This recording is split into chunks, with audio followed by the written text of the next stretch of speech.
Bismillahirrohmanirrohim. Assalamualaikum warahmatullahi wabarakatuh. Good morning, student. How are you today? I hope you are always in a good condition. Today we are going to discuss about analytical exposition tag. Anak-anakku sekalian, hari ini kita akan membahas kompetensi dasar 3.4, membedakan fungsi sosial, struktur teks, dan unsur kebahasaan beberapa teks eksposisi analitis lisan dan tulis dengan memberi dan meminta informasi terkait isu aktual sesuai dengan konteks penggunaannya. KD 4.4 Analytical Exposition. KD 4.4.1 menangkap makna secara kontekstual terkait fungsi sosial, struktur teks, dan unsur kebahasaan teks eksposisi analitis lisan dan tulis terkait isu aktual. KD 4.4.2 menyusun teks eksposisi analitis tulis terkait isu aktual dengan memperhatikan fungsi sosial, struktur teks, dan unsur kebahasaan secara benar dan sesuai dengan konteks. Adapun tujuan pembelajaran yang ingin kita capai adalah melalui pendekatan berbasis teks, peserta didik dapat membedakan, menangkap makna, dan menyusun teks analytical exposition dengan fungsi sosial, struktur teks, dan ciri kebahasaan yang benar dan sesuai dengan konteks. Anak-anakku sekalian, sebelum Ibu menjelaskan materi pembelajaran, Ibu ingatkan kembali agar kalian mengisi daftar kehadiran yang telah Ibu lampirkan di Google Classroom. Baiklah, untuk selanjutnya, Ibu akan menjelaskan teks analytical exposition mulai dari fungsi sosial. Fungsi sosial teks analytical exposition adalah untuk mengungkapkan argumen mengenai suatu isu dan menjustifikasinya. Exposition biasanya ditemukan dalam teks esai, editorial, debat politik, atau commentaries. Sementara struktur teks terdiri dari thesis, yaitu memperkenalkan isu dan pendapat atau posisi dari penulis, kemudian a series of argument, sejumlah argumen yang mendukung tesis dan mengandung informasi faktual, bukti atau gambaran, atau penjelasan yang mendukung tesis. Dan bagian terakhir adalah reiteration, penegasan kembali tesis yang telah diungkapkan dari awal. Pernyataan dalam bagian ini lebih kuat dan lebih direct daripada pernyataan yang dinyatakan dalam tesis. Sementara ciri kebahasaan dari teks analytical exposition ini adalah 1. Fokus pada satu topik tertentu. Kemudian yang kedua, menggunakan mental verb. Yang ketiga, penggunaan connectives. Kemudian yang keempat, adanya modality. Yang kelima, memiliki ciri technical terms atau kata-kata khusus, kemudian yang keenam adanya referensi, dan yang ketujuh menggunakan kalimat pasif. Nah, ini adalah contoh dari isu yang biasanya dibahas di dalam sebuah teks analytical exposition. Contohnya di sini adalah tentang global issue. Ya, di sini kalian bisa lihat gambar dari mobile phone, ya. Nah, ini kalian bisa mengetahui apakah mobile phone ini memiliki dampak positif atau dampak negatif dari gambar yang bisa kalian lihat di sini yang Ibu tampilkan. Kemudian ada gambar yang kedua. Gambar yang kedua yaitu terkait dengan kesehatan, ya. Nah, ini mungkin ini ada kaitannya dengan rokok, ya. Di sini ada tobacco itu. Kemudian yang ketiga, nah ini kalian bisa lihat atau bisa mengamati gambar dari climate change atau perubahan iklim. Nah, ini adalah contoh dari isu yang biasa dibahas oleh text analytical exposition. Nah, berikut ini Ibu akan memberikan contoh sebuah text analytical exposition terkait isu tentang global warming. Is it an end to our world?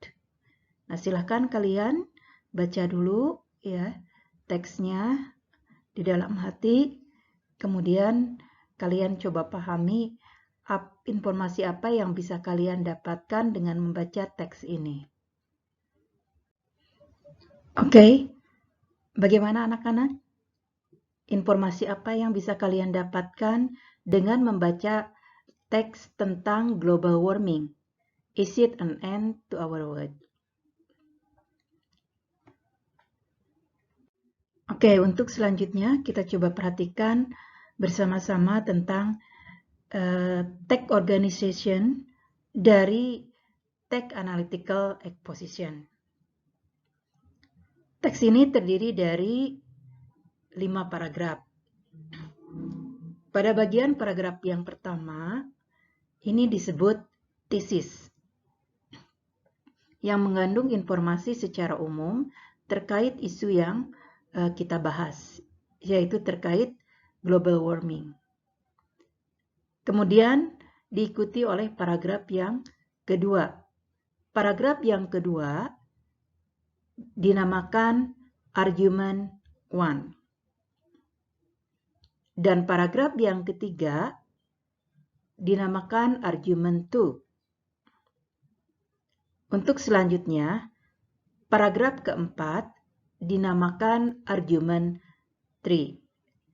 Dan paragraf terakhir adalah bagian kesimpulan yang merupakan bagian reiteration. Untuk selanjutnya, nah kita akan belajar bersama untuk memberikan tanda terhadap ekspresi-ekspresi yang menjadi ciri khas dari text analytical exposition. Nah, sebagai contoh di sini adanya impersonal statement, yaitu pada bagian kalimat pertama di paragraf pertama. Ini merupakan penjelasan umum ya terkait isu yang dibahas. Nah, di sini Ibu berikan Ibu highlight dengan warna gray. Nah, untuk selanjutnya ada personal statement. Nah, ini ya. Contohnya pada kalimat we are facing a serious problem. We have been industrializing. We started polluting our waters. Ini merupakan pendapat-pendapat pribadi ya dari si penulis. Kita juga bisa menjumpai di sini ada yang diberikan warna ungu, yaitu terkait dengan technical term ya atau bahasa-bahasa teknis terkait dengan isu yang dibahas, yaitu tentang global warming. Di antaranya adalah di atmosfer, deforestation, itu merupakan technical terms. Ada juga data atau source atau reference. Contohnya di sini pada ekspresi according to research by Greenpeace Organization.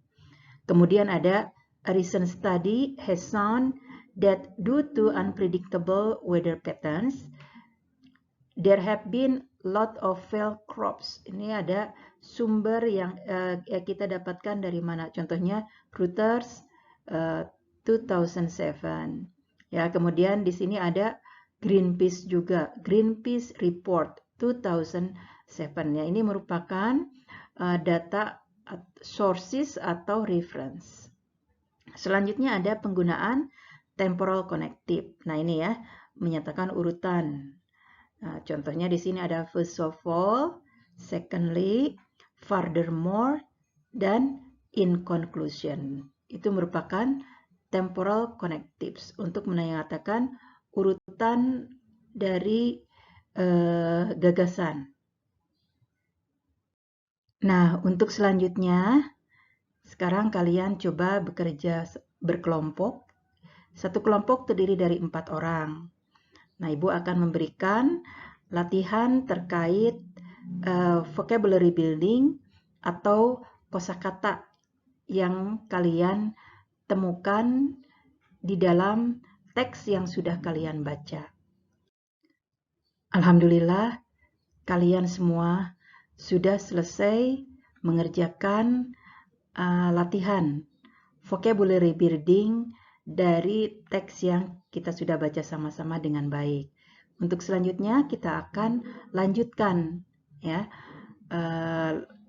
dengan mengerjakan kuis menjawab pertanyaan terkait teks yang sudah kalian baca. Oke, tadi kalian sudah mengerjakan latihan vocabulary building dan juga kuis dengan baik. Selanjutnya kita akan lanjutkan kegiatan pembelajaran kita terkait dengan locate information.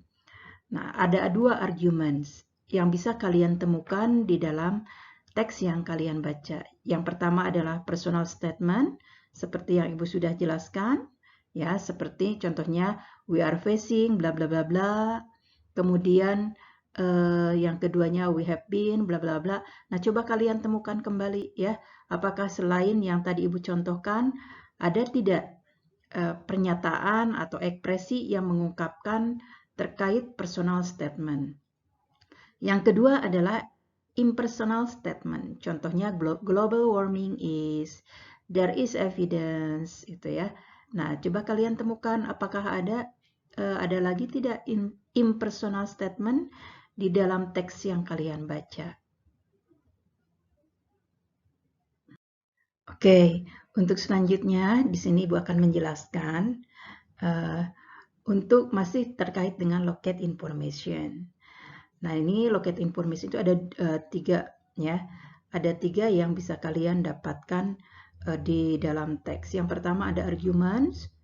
Contohnya misalnya human activities, industrializing and greenhouse pada paragraf kedua. Kemudian extensive deforestation. Ini merupakan penyebab dari terjadinya global warming atau pemicu dari global warming. Kemudian yang kedua adalah effects.